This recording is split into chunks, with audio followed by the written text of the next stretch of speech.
Will observava de longe o movimento na igreja. De onde estava, não era possível sentir seu cheiro, mas o vento trazia o cheiro deles, e pelo cheiro da caçadora, ela havia entendido o recado. No entanto, ele percebeu a mudança entre ela e seu irmão. Pareciam mais cúmplices. Aquilo o deixou irritado e ele pensou: então já fez sua escolha, Rony? Você nunca aprende que as mulheres não prestam, que são como ela, que nos abandonou com aquele monstro. Ainda bem que estou por perto, irmão. Vou salvar você dela. Cassie se levantou e foi até o delegado Eduardo e disse: esse assassino estava em Abaíra. Fez uma série de vítimas. As mulheres foram abertas do pescoço até a virilha. Foram esquartejadas e seus órgãos sumiram. Todos tinham uma perfuração na nuca, que causou uma lesão na coluna, as impedindo de se movimentarem. Todas as lesões nos corpos femininos foram feitas enquanto as vítimas estavam vivas. Mas as vítimas masculinas eram mortas de formas rápidas. Ou a garganta arrancada, esmagada, crânio esmagado ou coração praticamente arrancado do peito. O delegado estava atônito, olhando para ela falar aquelas coisas com tanta naturalidade.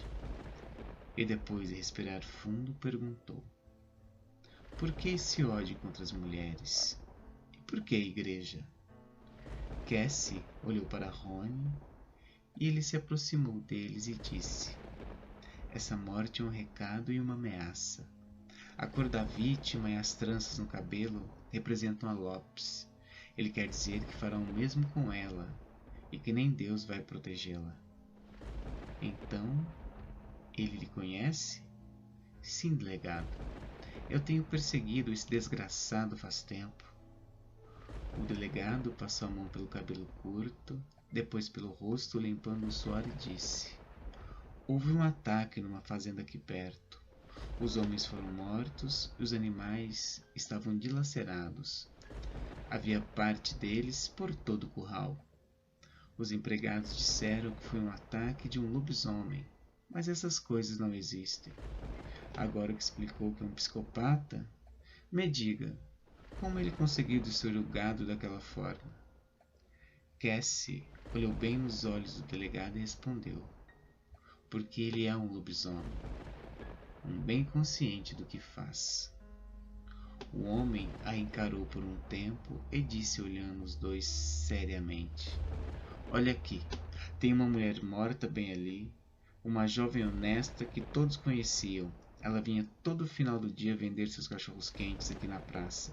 Há 2 homens mortos com as gargantas esmagadas, 2 pais de família. Portanto, se isso for uma brincadeira de vocês dois, acho bom encerrar por aqui. Cassie se aproximou do delegado e, olhando fixamente em seus olhos, disse: Fabrício também não acreditava. Mas quando os legistas descobriram que os cortes nas roupas foram feitos por unhas de um animal, como os cortes nos pescoços e as mutilações, a saliva pelo corpo, tudo indicou que foi um animal que atacou as vítimas. Ele mudou de ideia. Mas se precisa de mais provas, há uma perfuração na nuca, profunda, e com o formato de uma garra. É como ele mantém a vítima imóvel, para que a mate aos poucos. Mande seu legista fazer um molde, para que o senhor veja e investigue os corpos dos homens e dessa vítima aqui. E se não encontrar nada do que falei, pegamos o nosso carro e vamos embora. Ela saiu da igreja e se esbarrou com o padre, que ouvia tudo na porta da igreja. Cassie se desculpou e foi em direção ao carro. Rony deixou o padre passar e, quando foi sair, o delegado o segurou e perguntou: se por acaso acharmos tudo que a senhorita Lopes falou, o que faremos? Não sabemos como pegar uma coisa assim. Rony bateu no ombro dele e respondeu: por isso que estamos aqui, delegado. Só nos dê liberdade para investigar e caçar. E uma pergunta: podemos ir até a fazenda dar uma olhada? O homem respirou fundo e disse: sim, podem dizer que eu os enviei.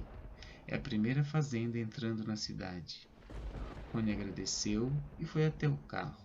Entrou e disse: vamos até a fazenda. É a primeira entrando na cidade. O delegado nos deu carta branca. Parece que você deixou ele com medo. Eu só disse a verdade. Ele me levou a sério mais rápido que Fabrício. As vítimas em Abaíra poderiam ser poucas se ele tivesse me dado crédito. Os dois foram para a fazenda. No caminho encontraram os peões que estavam na praça, e eles indicaram o caminho. Eles foram bem recebidos pelo dono da fazenda, que os levou até o curral e contou o que viu na noite anterior. Moça, a coisa estava aqui escondida no meio do mato, bem aqui em frente ao curral. Você vê a distância que é, pois em segundos ele estava aqui e catou meus empregados e os arrastando para o curral. Lá dentro, moça, foi um inferno na terra. Meus peões atiraram, mas o bicho nem parecia sentir as balas. Ele dilacerou meu gado, fez perversidade com a moça, matou meus bois de perversidade, e o delegado acha que foi algum homem louco. Eu sei bem o que eu vi, moça. Eu atirei nele, era um lobisomem, e era grandão, do tamanho dos meus boi. Era um demônio em forma de bicho. Cassie escutava o homem atentamente, enquanto lhe mostrava os rastros da violência de Will. Ela então se voltou para o homem e disse: eu acredito no Senhor.